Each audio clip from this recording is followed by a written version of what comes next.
नमस्कार दोस्तों। आज की तारीख में जिन लोगों के पास भी हेल्थ इंश्योरेंस है, उनके मन में एक सवाल एक हमेशा रहता है कि ये हेल्थ इंश्योरेंस का प्रीमियम दिन ब दिन बढ़ता क्यों है? और पिछले 3-4 सालों में हमने देखा कि प्रीमियम का जो रेट है उसमें काफ़ी मात्रा में इज़ाफ़ा हुआ है और वो लगातार बेसिस पे हो रहा है। तो कभी-कभी ये बात समझ में नहीं आती कि आखिर प्रीमियम क्यों लगातार बढ़ रहा है? तो आज हम चर्चा करेंगे इसी बात पर कि हेल्थ इंश्योरेंस में प्रीमियम क्यों बढ़ता है? तो दोस्तों इसमें इसे समझने के लिए सबसे पहले कुछ कारणों को देखना होगा। पहला जो कारण है वो ये है कि नॉर्मल एज स्लैब के हिसाब से प्रीमियम बढ़ता है। एज स्लैब के हिसाब से मतलब कि मान लीजिए आपने 49 प्लस में एंट्री किया और 55 जब आप टच करेंगे, मतलब 50 से 55 के स्लैब में जब आप क्रॉस करेंगे तब आपका प्रीमियम बढ़ेगा।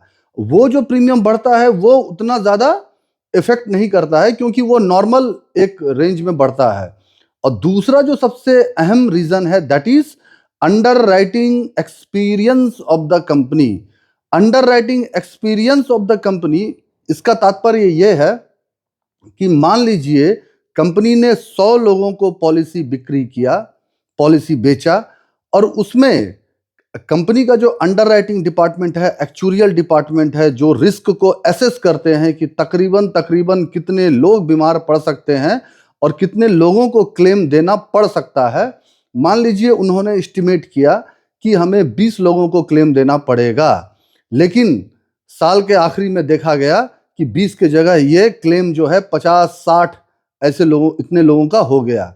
तो अल्टीमेटली वो जो ह्यूज एक्सपेंडिचर है, वो जो क्लेम रेशियो में जो एडवर्स एक्सपीरियंस है, मतलब जो विपरीत अनुभव है, जो हमने सोचा था वैसा नहीं हुआ, उससे कहीं ज्यादा क्लेम आ गया ड्यू टू कोई रीजन, जैसा कि कोविड के टाइम में हुआ था। तो क्लेम रेशियो जब हाई होता है तो डेफिनेटली कंपनी प्रीमियम अपना राइज करेगी ही करेगी, और ये प्रीमियम राइज करती है विथ IRDA परमिशन। IRDA मतलब इंश्योरेंस रेगुलेटरी डेवलपमेंट अथॉरिटी, उसके परमिशन से ही प्रीमियम को कंपनी रिवाइज करती है, और उसके अलावा वो रिवाइज नहीं कर सकती है। इसके अलावा कुछ और कारण है जो खुली आंखों से दिखाई नहीं पड़ता है, बट वो प्रीमियम में इफेक्ट डालता है। वो रीजन है कि कस्टमर्स का मौलिक सिद्धांत, हेल्थ इंश्योरेंस का जो मौलिक सिद्धांत है उससे कभी कभार भटक जाना। कहने का मतलब ये है कि मान लीजिए कि आज हमने हेल्थ पॉलिसी लिया, हेल्थ इंश्योरेंस पॉलिसी लिया, तो जाहिर है हम ये सोचते हैं कि कल का डेट में कोई अगर बड़ी बीमारी हो गई, छोटी बीमारी हो गई, तो इसमें मुझे मदद मिलेगा। लेकिन शुरू में जब हेल्थ इंश्योरेंस आया था तो कस्टमर लोगों ने क्या किया कि लगातार जो है इस बात का डिमांड करने लगे कि हमें ईयरली हेल्थ चेकअप का एक कॉस्ट मिलना चाहिए, मिलना चाहिए। क्योंकि होता क्या है कि जब हम 3-4 साल पॉलिसी को रन करते हैं और हमें कुछ नहीं होता, क्लेम नहीं होता है, तो ऐसा लगता है कि पैसा मैंने बेफजूल का जा रहा है। और इस रीजन से क्या होता है कि हम हेल्थ चेकअप का हम डिमांड करते हैं, तो उससे क्या हो गया, कंपनियों ने हेल्थ चेकअप फैसिलिटी अपने पॉलिसी में इंक्लूड किया।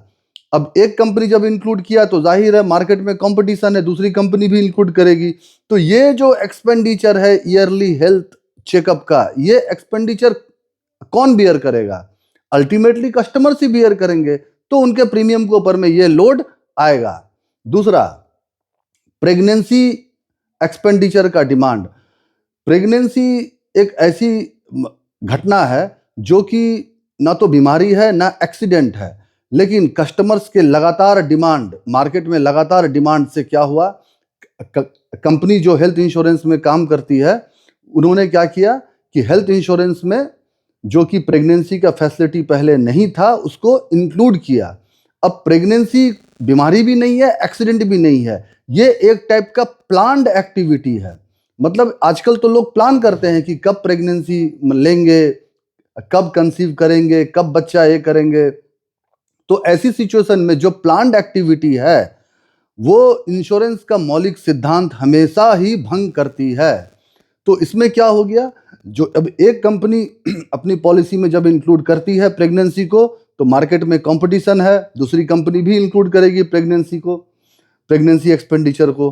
अब ये जो अब कंपनी भी ये सोचेगी ना कि अब जब हमने इस फैसिलिटी को इंक्लूड किया है तो कुछ नंबर ऑफ कस्टमर्स तो हैं जो इसका क्लेम करेंगे, तो वो जो एक्सपेंडिचर है, अब वो एक्सपेंडिचर का लोड किस पे आएगा? अल्टीमेटली कस्टमर्स के प्रीमियम के ऊपर ही आएगा। तो इस तरह से मौलिक सिद्धांत से हट करके demand plus under writing experience of the company, ये सब रीजन मिला के कुल मिला के कंपनियों को बाध्य करती है कि अपने प्रीमियम को वो बढ़ाए।